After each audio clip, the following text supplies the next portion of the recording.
that even mean, Bowers Game Corner? Hey there, YouTube. We're back again today for more of Thoughts from Origins 2022. We're here with my good friend Adam. And we're talking about Venn from the OP, or the OP as I like to say incorrectly. It's for 2+ players. It'll take, I don't know, about 30 minutes to play. It's really stuff I normally write down here. But this is a really simple game in which you are going to break up into 2 teams. And each team is going to set up a middle area where everyone can see. And then each team is going to get their own Venn diagram, which is going to be comprised of these 3 big, colorful circles that you can kind of see through. And when you put them all together, the colors mix, and you say, oh, we got all the different colors, and it looks like a Venn diagram. It's really kind of nifty mechanism. And this is a game, and I think it's best described as Dixit meets Codenames meets a Venn diagram. So one person on each team is going to be tasked with having this large stack of cards, roughly 1/3 of the deck. These cards are absolutely absurd, the kind of cards that you will immediately love going through and potentially look through at the end of the game because they're so just absolutely crazy out there, like Dixit to the next level. And so that's part of the fun. The other 2 people are going to be, if you're familiar with Codenames, the people trying to discern the clues that the clue giver is going to give out. Because what they're going to do with these crazy wild pictures are they're going to start to place them onto the Venn diagram. Remember, your own team has your own Venn diagram. The other team's going to be doing the same thing because the code giver, the clue giver, is going to have a card that's going to have 3 numbers on it. Those 3 numbers are going to correspond to 3 words like gentle or get rough or dirty or whatever.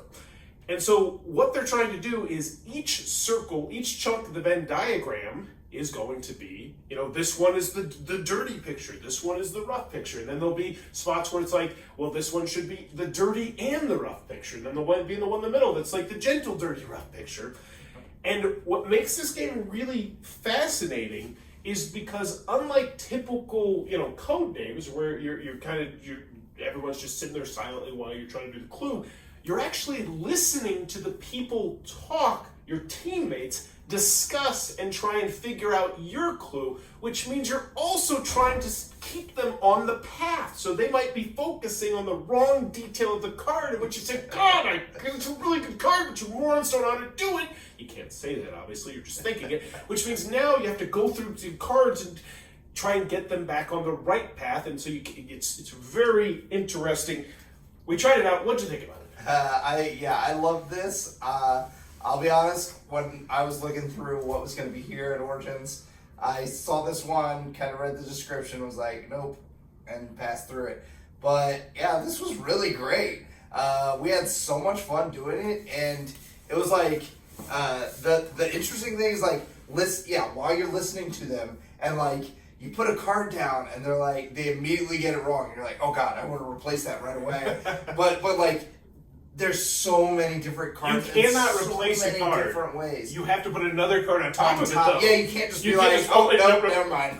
Or like move it to a different spot. I accidentally put one in the wrong spot one time, and they like started fixing it. Yeah. I'm just like trying to find something else that would fit there. Yeah, we had a ton of fun with this game. And the game has legs as well because it sounds like it's a kick-ass party game, and I would definitely agree that it looks like this.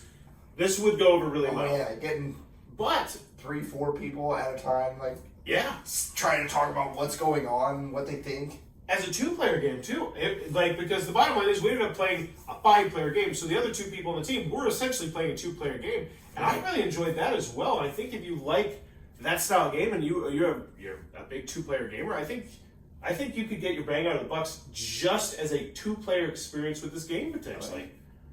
It could, yeah. Like if that's your jam, I put this almost as like a chameleon game. I see this going over well in a lot of different situations. Maybe not the most hardcore game nights. I would pretty much say if you're not gonna play Dixit on your game night, this one probably wouldn't go over well as. Well, I mean, it's just something that would be like silly and fun, like well, that's not every game. Right? Bring up the mood, But at the end, I'm with you. I thought it was really, really great, and I was not particularly excited about that game when first pitched because. But I think they did it. I think they combined all 3 of them, and the Venn diagram aspect of it is just so cool, and it works so well thematically, and hats off to the op. But that is Venn. It looks like it might be a cup of tea. Be sure to check that one out. Also, if you're enjoying the Oranges coverage, please be sure to click on the subscribe button down below. As I'm trying to reach 10,000 subscribers, so far, our 10-year anniversary of making YouTube content. And in the comments below, let me know. If you had an ice machine, where would you put it in your house? Like a big, massive one, the kind you want to see at a hotel. Where are you going to put that? In my basement. Okay. There's no other place in my house that would fit. Really? You're going to be hauling ice up the stairs? That's just a recipe for disaster. You've been in my house. I have been to your house. Where would you put that in? Yeah, you put it underneath your patio, like outside. What? Yeah, I gotta go outside to get ice. Ah, well, I'd rather stay within my home. okay, it's fair. Me personally, I would put it. That's a stupid question. You opened the damn thing. It's so loud. You're just gonna put it in that cubby that just keeps going. You put it right in there. My house is weird. Yeah, I'd probably put it in my garage. That's the lamest answer ever. Goodbye. Where are you going to put it? I bet it's probably a lame answer, too. This video is brought to you by all of my amazing Patreon supporters, and I would love it if you would join their ranks and have your name immortalized in the end of many of my videos for the end of time. But consider for only $1 a month, and as always, thanks for stopping by.